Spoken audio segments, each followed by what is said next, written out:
Bonsoir à toutes et tous, bienvenue dans ce webinaire sur l'utilisation de la plateforme NanoTrader pour déterminer une tendance, ou plus exactement pour trader en fonction de la tendance, pour être plus précis.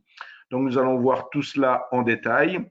Notre webinaire ce soir sera, comme tous les webinaires, enregistré et de fait, il sera ensuite converti en vidéo et posté sur notre chaîne YouTube. Chaîne YouTube sur laquelle vous pouvez retrouver de nombreux webinaires. Donc, je vous la mets un instant à l'écran, notre chaîne YouTube. Vous pouvez retrouver de nombreux webinaires, comme le tout dernier que j'ai fait mardi, qui était un webinaire sur le système de trading Ishimoku. Donc, ce webinaire qui a été fait mardi, nous sommes maintenant jeudi, le webinaire est maintenant en ligne et vous pouvez le revoir là comme vous le souhaitez. Donc, un webinaire de fait sur le système Ishimoku qui, pour sa part, était essentiellement effectué à l'aide de la plateforme web et pas la plateforme NanoTrader. Plateforme NanoTrader qui va nous occuper ce soir. Donc, au travers de ce filtre de tendance. Avant de commenter le programme ce soir, un petit mot donc pour les personnes qui ne me connaîtraient pas encore. Je suis Monsieur Weissrock, responsable de WH Self-Invest à Paris. À noter bien évidemment que dans ces périodes de confinement, je ne suis pas présent au bureau à Paris, mais présent en télétravail. Par contre, nos services à Luxembourg opérationnels fonctionnent normalement de 8h à 22h, 5 jours sur 7. Donc, vous pouvez tout à fait contacter mes collègues au 00 352 42 82 fois ce jusqu'à 22h ce soir et encore demain soir jusqu'à 22h. Donc voilà, pas de soucis, pas de difficultés particulières, hormis bien sûr des conditions de marché assez exceptionnelles. Je dirais peut-être un mot sur le pétrole en fin de webinaire dans la partie questions-réponses, si vous le souhaitez, puisqu'il y a eu effectivement une opération assez particulière sur le pétrole mardi à l'échéance des futurs. Donc, il est important d'expliquer ce qui s'est passé et comment travailler aussi sur le pétrole, qui est certes au cœur de l'intérêt des traders aujourd'hui, mais qu'il convient d'être ultra prudent avec l'utilisation de ce sous-jacent. Ce soir, donc, nous allons parler tendance. Nous allons parler de la fameuse tendance, vous savez certainement, la tendance est mon ami, hein, le fameux adage boursier. On va voir ce que c'est qu'un filtre de tendance au sein de NanoTrader et on va voir trois exemples de filtres de plus en plus complexes, j'aurais tendance à dire, mais de plus en plus on va voir qu'on peut faire des filtres de tendance de diverses manières et qu'on peut vraiment, au gré de la plateforme, concrétiser beaucoup de choses. J'ai souvent l'habitude de dire que la plateforme NanoTrader est limitée à votre seule imagination. Donc, effectivement, au quotidien, nous sommes amenés à aider nos clients pour concrétiser leurs attentes en matière d'opportunités de trading, leurs attentes en matière de stratégie de trading. Donc, on est là pour vous aider régulièrement. Donc, voilà la première, voilà en quelque sorte le menu de notre webinaire ce soir. Donc, poursuivons. Donc, tout d'abord, un petit mot pour insister sur l'importance de travailler dans le sens de la tendance. Ici, sur cette diapositive et la suivante, je mets en évidence le résultat quand on travaille dans le sens de la tendance, et la diapositive suivante, ce sera lorsque l'on travaille hors du contre la tendance, quelque part. Donc ici, on est dans un exemple de comment on appelle ça, d'un futur CAC 40 où on est en tendance haussière, comme vous le remarquez. Et effectivement, il y a un choix possible dans le trading system, dans les paramètres du trading system que vous visualisez ici sur l'image, la possibilité de ne prendre que les longs. C'est-à-dire, on peut prendre dans le système de trading, on peut choisir de prendre long, short, long et short, long ou short, ou voilà, de choisir ce que l'on veut prendre comme position. Dans l'exemple présent, on a choisi de prendre que les longs. Et on s'aperçoit dans cet exemple ici que l'on a ce type de résultat. Donc, nombre de trades positif 10, négatif 8, avec un gain moyen de 390 et une perte moyenne de 150. Et effectivement, si l'on travaille contre la tendance dans le même cas de figure, mais cette fois-ci on travaillerait contre la tendance, le gain moyen s'écroule cette fois-ci de 390 à 120 et la perte moyenne reste bien sûr de 150 et donc le système de trading n'est plus du tout positif et on voit la courbe de performance, vous voyez la différence entre les deux courbes de performance, c'est sans appel. Donc, effectivement, tout ça pour insister juste sur l'intérêt de ce fameux adage boursier, la tendance est ton ami. À partir de cela, comment faire un filtre de tendance, puisque l'intérêt sera ici effectivement de ne pas choisir des signaux, par exemple des signaux baissiers si la tendance est haussière ou des signaux haussiers si la tendance est baissière. Donc de ne pas prendre les signaux dans le sens opposé de la tendance. Alors, on peut, au travers de la plateforme, réaliser des filtres de tendance de différentes manières. Le plus simple, pas forcément le plus pertinent, mais le plus simple pour être ici dans un peu un cas d'école, on prend deux moyennes mobiles. Je dis pas forcément le plus performant parce que comme tout le monde le sait, ce genre de signaux est bien sûr très retardé, mais ici ça permet que dans ce premier exemple, on parvient très facilement à comprendre de quoi il s'agit. Donc, on choisit deux moyennes mobiles et de fait, on va interpréter, comme on voit ici, interprétation de la ligne de déclenchement. Donc, on va interpréter, sachant qu'au travers des deux moyennes mobiles, il peut y avoir quatre cas. Cas numéro 1 où la moyenne rapide croise la moyenne lente à la hausse, etc. On est au-dessus de la moyenne rapide et au-dessus de la moyenne lente, on recroise à la baisse et on est en dessous. Donc, ces quatre cas de figure, si on veut identifier dans le cas 2 et dans le cas 4 ce qu'il se passe, on peut donner une valeur à ce sentiment de 65 pour le cas numéro 2 et de 35 pour le cas numéro 4. Donc, ce sentiment est de fait interprété par le logiciel NanoTrader afin de filtrer les signaux de trading et d'en colorer le fond d'écran. Donc, de fait, on aura une visualisation de la tendance, verte ou rouge, en fonction de ces critères. Et de fait, si le sentiment, on peut décréter que si le sentiment est supérieur à 60, alors les signaux short seront bloqués et on aura l'affichage en vert du fond d'écran. Et si le sentiment est inférieur à 40, on aura de fait les signaux longs, cette fois-ci, qui seront bloqués et affichage du fond d'écran en rouge pour indiquer que c'est une tendance baissière. Donc ici, il s'agit d'un exemple très facile, je pense, à comprendre, avec juste deux moyennes mobiles. On va, alors, voilà, voilà, dans la diapositive suivante, je vous présente une panoplie d'indicateurs qui peuvent servir de filtre de tendance. On vient de voir à l'instant qu'on pouvait utiliser Moving Average, donc les moyennes mobiles. On peut utiliser de fait différentes moyennes mobiles, les croisements de moyennes mobiles, de la régression linéaire, un parabolique SAR et des super trends, Ekineshi, Trendline Break, bande de Bollinger, range breakout, etc.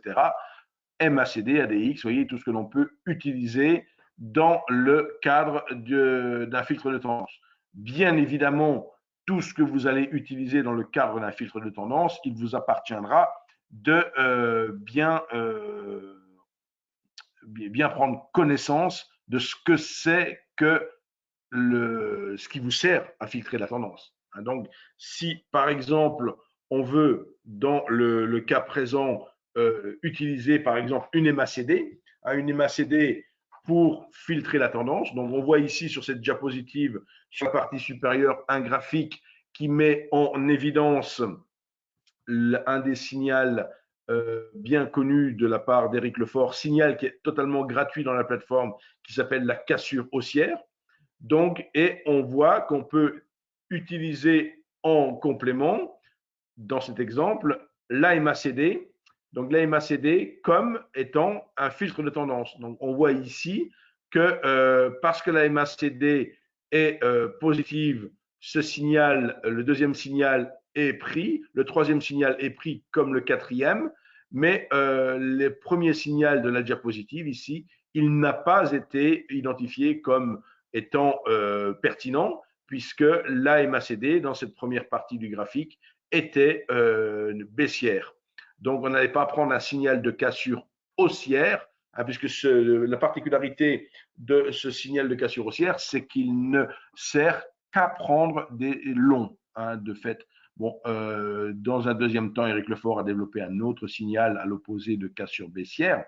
Mais là, je prends l'exemple de la cassure haussière, donc ça a la particularité que c'est uniquement un signal pour prendre des positions longues, positions à l'achat. Donc voilà un exemple d'utilisation d'une MACD pour filtrer des signaux. On peut également utiliser pardon, j'étais trop vite, je reviens en arrière. Voilà, on peut également se servir de ce qu'on appelle l'agrégation. Qu'est-ce que c'est que l'agrégation? C'est tout simplement de visualiser sur l'indicateur une unité de temps plus longue. Ici, dans la première partie, dans ma diapositive sur la partie gauche, je retrouve donc un graphique en 1 minute et en dessous les Ekineshi, donc l'affichage Ekineshi, également en 1 minute.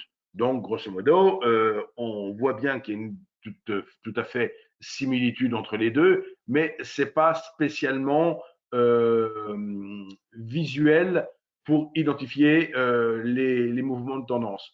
Si on utilise donc de fait Ekineshi non plus sur le 1 minute, mais sur le 10 minutes, en prenant l'agrégation 10 ici, on s'aperçoit qu'on a une première phase de tendance baissière suivie d'une deuxième phase de tendance haussière. Donc, on visualise en fait ici, grâce à cette agrégation, ce qu'est Ekineshi sur le 10 minutes. Donc, on a sur la partie des prix du 1 minute, sur la partie de l'indicateur du 10 minutes. Donc, pour faire varier ce paramètre, c'est extrêmement simple. On clique sur le chiffre 1, ici en l'occurrence, et on peut mettre 10 à la place ou ce que vous voulez. Donc, voilà comment on peut se servir typiquement de l'unité de temps dite supérieure. Donc, ici, par exemple, on est entre du 1 minute et du 10 minutes. On pourrait très bien concevoir du 5 minutes et du 30 minutes. Il faut bien sûr utiliser des unités de temps qui sont en relation, je dirais. Donc, on sait que c'est à peu près 5-6 le ratio entre les unités de temps. J'en veux, donc si je prends du 5 minutes, c'est souvent le 30, enfin c'est le 30 minutes. Si je prends de l'horaire, ça sera plutôt la journée. Hein, donc l'horaire, effectivement, on a 7-8 heures de cotation dans une journée. Donc on va dire, si on utilise du trading, si on fait le trading sur une base horaire, on filtrera avec la tendance journalière. Et de la même manière, si on veut utiliser du trading en journalier, on filtrera cette fois-ci à la semaine. Donc, vous voyez, 5, 6, 7, c'est à peu près les ratios. Il faut rester cohérent. Hein, on ne va pas mettre 6 jours, sachant qu'une semaine fait 5 jours et qu'effectivement, l'unité de temps supérieure à l'unité de temps jour, c'est l'unité de temps hebdomadaire. Donc ça, c'est une autre manière de filtrer notre tendance. Troisième cas de figure, ici, alors il faut être très attentif. Bien sûr, le webinaire va être enregistré, donc vous pourrez le réécouter et le revisualiser.